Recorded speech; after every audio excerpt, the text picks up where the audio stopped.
Hey everyone, welcome back. You're in for an incredible story today, one that will keep you hooked from start to finish. Imagine building a company from the ground up, only to realize that behind the polished reports and corporate meetings, something is deeply wrong. That's exactly what happened to Logan Barrett, a CEO who went undercover in his own factory and uncovered shocking truths about how his workers were treated.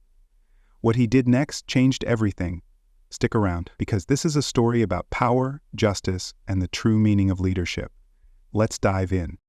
Logan Barrett had built Titan Steelworks from the ground up, turning it into one of the most successful industrial materials manufacturers in the country. He had started as an ambitious entrepreneur with a vision to create a company that not only produced high-quality steel, but also treated its workers with dignity and respect. For years, Titan Steelworks flourished under his leadership, expanding to multiple plants and employing thousands of workers. But lately, things had begun to feel off.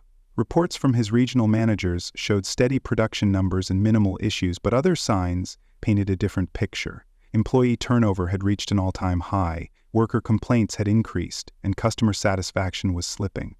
Logan wasn't the kind of CEO who ignored warning signs. If something was wrong, he needed to know exactly what it was. Sitting in his sleek corporate office, Logan stared at the neatly formatted reports on his desk, his gut telling him they weren't showing the full story. He had spent too much time relying on second-hand information, trusting that the managers beneath him were handling things properly. But what if they weren't? What if the problems were deeper than the polished reports suggested? There was only one way to find out. Logan made a decision, one that no CEO of a billion-dollar company would typically make. He would go undercover. Not as a visiting executive or an inspector from corporate, but as a regular night shift steelworker. He needed to see the truth for himself, without managers sugarcoating the situation or employees feeling pressured to lie.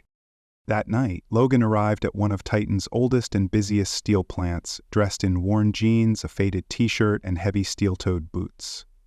His usual tailored suits and polished shoes were gone. In their place was a name tag reading Liam Brooks, the identity he would assume for the next few days.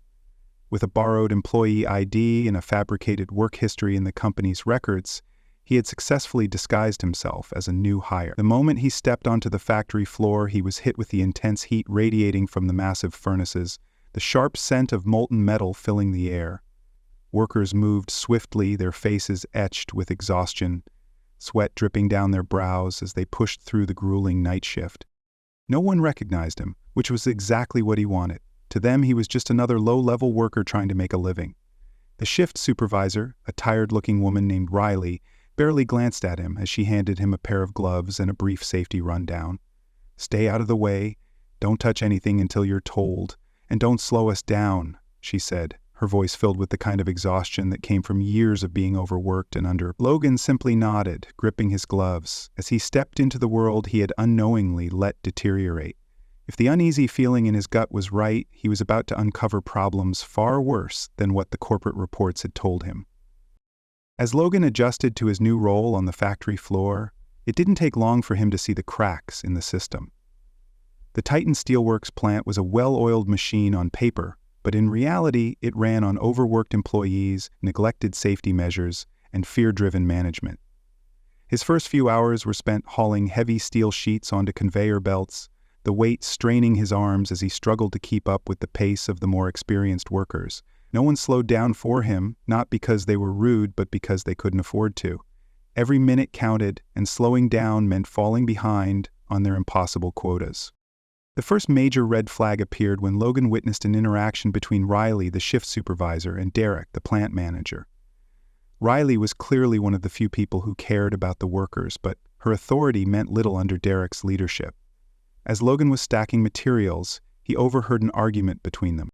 "These guys need a break, Derek," Riley said, her voice firm but exhausted. "It's been 6 hours straight with no food, no water, and no time to breathe. If you don't—" Derek cut her off with a dismissive wave. "And this is what they signed up for. If they don't like it, they can leave." Logan clenched his jaw. He had expected tough working conditions, but not outright disregard for employee well-being. Derek wasn't just ignoring the problems, he was the problem. Later that night, Logan worked alongside Miguel, a veteran steelworker who had been with Titan for 15 years. Miguel's hands were rough, calloused from years of labor, and his movements were methodical, almost robotic. At one point, Miguel pulled off his glove to reveal a deep burn mark on his palm. Logan frowned. "That looks serious. Did you get medical attention for that?" Miguel let out a bitter laugh. "Medical attention? You mean the one we'd have to pay for out of pocket? You think Titan cares about that?" Logan's stomach churned. The company he built was supposed to take care of its workers. Instead, it had become a place where people like Miguel suffered in silence. Things got worse when Logan noticed Jaden, a young apprentice, struggling to keep up. The kid was barely 20, sweat dripping down his face as he handled the machines. When the brake whistle blew, Logan watched as Jaden reached for his wallet, glanced at the food prices in the vending machine, and sighed before shoving it back into his pocket. He didn't eat. He just sat there, staring at the floor. Logan couldn't ignore it. He walked over. "Not hungry?" he asked casually. Jaden forced a smile. "Nah, just tired." But Logan saw the way Jaden's eyes flickered back to the vending machine. He wasn't skipping food because he wasn't hungry. He was skipping it because he couldn't afford it. Before Logan could say anything else, Derek's voice boomed across the break room. "Break's over, get back to work." Jaden scrambled to his feet, and Logan watched as defeat settled into the young man's shoulders, the weight of a system designed to push him to his limit without giving anything in return. By the end of the shift, Logan's suspicions had turned into certainty. The reports were lies. His employees weren't just overworked, they were being exploited. And the worst part, no one had dared to tell him. But that was about to change. Logan had seen enough. The factory wasn't just struggling, it was a pressure cooker of abuse, exhaustion, and fear, and it was only a matter of time before it exploded. That moment arrived at the end of his third shift, when a near-tragic accident sent everything spiraling. It started when Jaden, running on empty after yet another unpaid overtime shift, was ordered to operate a machine he hadn't been properly trained for. Logan saw the hesitation in the young man's eyes, the way his fingers trembled as he adjusted the settings. He opened his mouth to object, but before he could, Derek's voice rang out. "Move it, kid, we're behind schedule." Jaden flinched and turned back to the control panel, his exhaustion making his movements sluggish, imprecise. A moment later there was a sickening metallic screech, followed by a loud bang. Sparks flew as the machine jammed violently, sending a loose steel beam crashing down. Jaden barely had time to react before Logan lunged, shoving him out of the way. The beam missed him by inches, slamming into the concrete floor with a thunderous clank. The factory went silent, workers stood frozen, their faces pale. Jaden lay on the ground, his chest rising and falling in short, panicked breaths. Derek, however, looked more annoyed than concerned. "What the hell was that?" he bellowed, storming toward Jaden. "You idiot! Do you have any idea how much that machine costs?" Logan snapped. He shot to his feet, ripping off his protective helmet and safety glasses, tossing them to the ground. His name tag, the fake identity he had used for days, followed suit. The room stared in stunned silence as Logan Barrett, the CEO of Titan Steelworks, straightened to his full height. "Are you serious right now?" Logan's voice was low, dangerous, sharp as a blade. "You worried about the machine, not the fact that a worker almost got killed under your watch?" Derek blinked, his bravado faltering. "Who the hell do you think you are?" Logan took a step closer. "I'm Logan Barrett." His tone was measured, but filled with fury. "The man who built this company from the ground up, the one who trusted people like you to run it with integrity. And you've been feeding me lies while running my employees into the ground." Gasps rippled through the factory floor. Miguel's mouth fell open. Riley's eyes widened in pure shock. Jaden pushed himself up on his elbows, staring at Logan like he wasn't sure if he was hallucinating. Derek, however, recovered quickly. He scoffed, crossing his arms. "Oh, come on. You've been here 3 days and you think you know how things work? This is how factories operate, Barrett. Toughen up. These guys need to stop whining." Logan's jaw clenched. This man had no remorse, no shame. "You're done." Logan's voice cut through the silence like a whip. Effective immediately. Derek's cocky expression crumbled. "Wait. I don't want your excuses," Logan interrupted coldly. "I trusted you, And you abused that trust. You ignored safety. You let people suffer. And worst of all, you made them believe that no one cared, that I didn't care. His voice lowered, heavy with guilt. That ends today. For a long, agonizing moment, Derek stood frozen.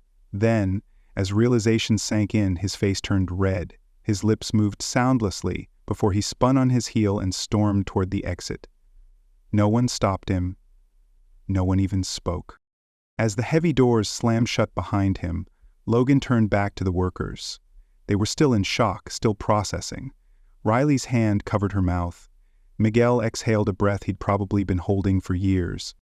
Then Jaden, voice barely above a whisper, said, "So, that really just happened?" Logan met his gaze and gave a firm nod. "Yes, and it's just the beginning." With Derek gone, the factory floor was eerily silent. The workers, who had spent years being ignored, dismissed, and mistreated, stood frozen, uncertain of what would happen next.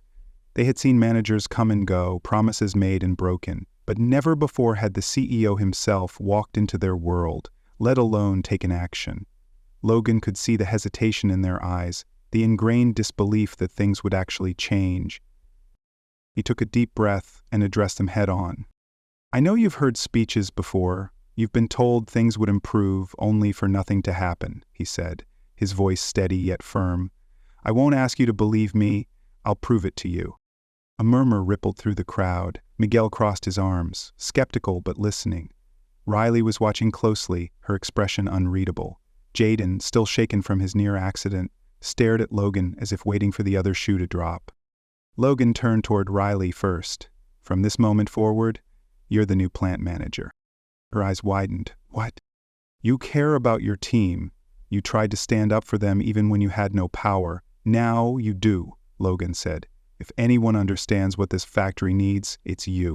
Riley swallowed hard, glancing at the stunned faces around her. Then slowly, she nodded. "I won't let them down." "I know you won't." Logan turned to Miguel next.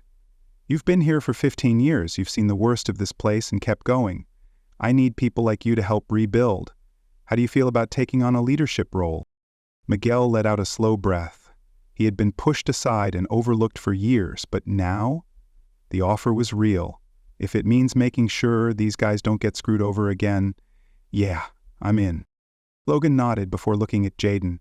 "And you," he said, "you should never have been put in the position you were in. No training, no support, none of that was your fault." Jaden tensed. I didn't have a choice." "You should have." Logan's voice softened. "Which is why you're getting a full training scholarship, on the company's dime. You shouldn't have to work yourself to the bone just to survive."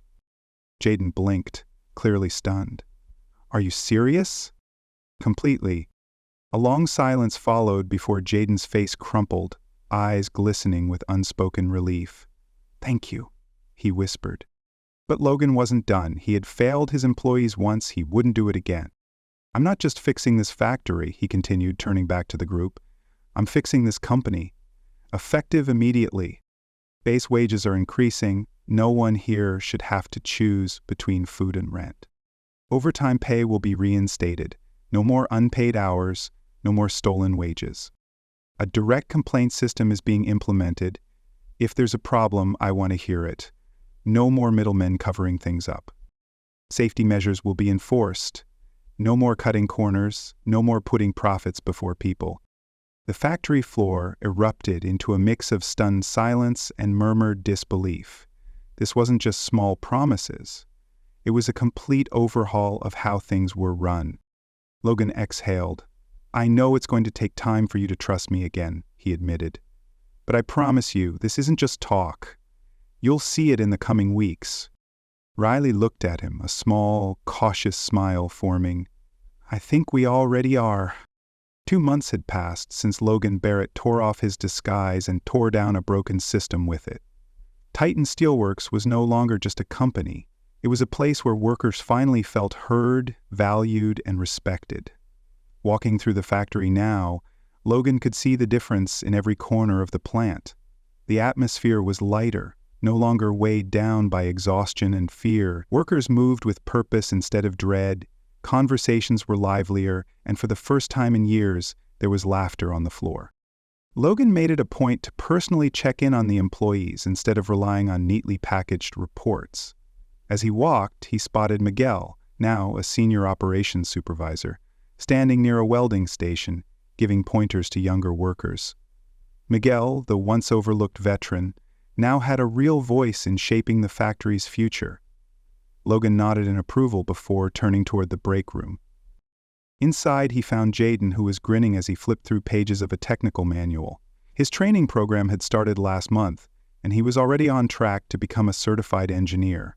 He looked up, noticed Logan, and for the first time there was no hesitation in his eyes, only confidence.